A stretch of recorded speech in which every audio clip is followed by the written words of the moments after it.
Senhor presidente, senhoras e senhores, eu gostaria que o Ari passasse as imagens, que hoje a gente teve uma importante conferência, a primeira conferência regional da saúde do trabalhador. Aqui até a gente discutiu há pouco a possibilidade da gente ter uma audiência pública para debater as questões referentes à saúde, à estrutura física, mental dos trabalhadores. Me entristece muito quando alguém fala que a saúde do trabalhador de Blumenau, que a estrutura física e mental do trabalhador de Blumenau não é um tema importante. Esse é um tema fundamental que precisa ser debatido sim por essa casa, é competência dos vereadores e das vereadoras fomentar o debate, porque a gente não pode ter medo do debate. E nessa conferência, um dos principais temas fundamentais foram, inclusive, a questão da saúde psicológica e saúde física do trabalhador, que muitas vezes sofre o acidente do trabalho, é subnotificado, tem poucas ações afirmativas de proteger a saúde da trabalhadora e do trabalhador na nossa cidade. Eu gostaria também de pedir que o Ari passasse a imagem aqui do ambulatório geral da Fortaleza, que a gente recebeu também, a gente tem acompanhado, e isso não é exclusividade do ambulatório geral da Fortaleza, vereador Adriano, mas os ambulatórios gerais de toda a nossa cidade estão sobrecarregados, estão sem profissionais, está faltando médico geral, está faltando fonoaudiólogo, está faltando psicólogo, está faltando diversos profissionais especialistas, e a comunidade tem pedido uma força para que a gente consiga transmitir através do parlamento, que a gente possa ser a voz de quem muitas vezes não consegue expressar sua voz, porque está lá, feito lata de sardinha dentro do ambulatório geral, sem conseguir ter sua consulta preservada. Eu tive recentemente alguns pais nos procurando em relação, inclusive, vereador Gilson, a educação especial, mas sobre a saúde especial também, né, dessas pessoas que muitas vezes têm TEA e não têm a condição de ter um psicólogo, fonoaudiólogo, um terapeuta ocupacional, que são profissionais extremamente importantes, e o município não dá uma segunda opção, porque se no ambulatório geral não tem um atendimento, onde é que vai ter o atendimento para essas pessoas? Eu gostaria também de emendar a minha fala, Ari, se puder ter as imagens, porque infelizmente a gente soube que e recebeu essa notícia pela imprensa que em 2023, depois de tantas tragédias na nossa cidade, depois de tantas tragédias na nossa região, a gente soube que no ano de 2023, o governo do estado deixou de investir 40 milhões na defesa civil. Entre 2020 e 2023, foram quase 300 milhões de reais que não foram investidos na defesa civil. Atualmente, a gente tem 35 municípios catarinenses que estão em situação de emergência, reconhecida pelo governo federal, dos quais 22 por chuvas intensas, 5 por estiagem, 4 por queda de granizo, 3 por enxurradas e 1 por doenças infecciosas virais. Enquanto isso, o governo estadual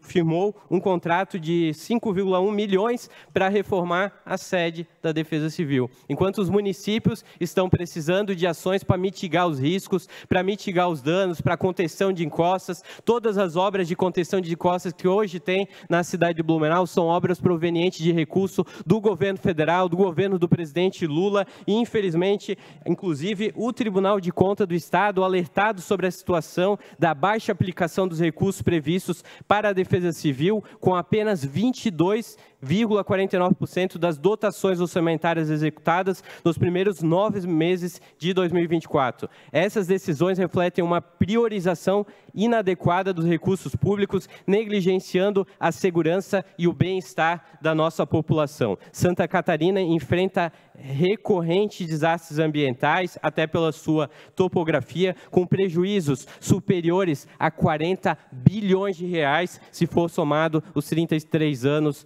passados. É realmente um descaso, e me desculpe, senhoras e senhores, se isso não for crime de responsabilidade, eu não sei mais o conceito jurídico de crime de responsabilidade, concedo uma parte, se for com autorização do nosso presidente Ito, ao meu colega Adriano Pereira. Ouça a parte, vereador Adriano Pereira. Vereador Jean Volpato, quero cumprimentar pelo pronunciamento, principalmente quando Vossa Excelência fala sobre a problemática e os problemas da saúde pública no nosso município. A situação é grave, tá? Eu participo de inúmeras reuniões dos conselhos locais, regionais, enfim, nossa assessoria também, e os relatos são os mais diversos, os problemas, as dificuldades. O povo está sofrendo a míngua por diversas situações na área da saúde aqui no nosso município. As equipes de saúde, os ESFs, as unidades de saúde, os servidores públicos estão sufocados, né? Faltam servidores, faltam médicos, faltam os profissionais, faltam contratações, faltam remédios, faltam exames, a ouvidoria não funciona, está um caos a saúde pública e isso é em todos os cantos da nossa cidade. E a gente precisa realmente fazer a nossa parte, estamos fazendo a nossa parte, cobrando do prefeito, do secretário de saúde, para que busque virar essa página e essa situação. Afinal de contas, já se passaram mais de 100 dias e realmente a situação não se vislumbra algo, uma luz aí realmente de melhoria, não só nessa área, mas nas demais áreas também. É preocupante, hoje fatos graves ocorreram aí em unidades de saúde, outras situações podem vir a ocorrer se não fizerem algo para melhorar a saúde. Parabéns. Obrigado, vereador Adriano. Presidente, mais 2 minutos só para concluir.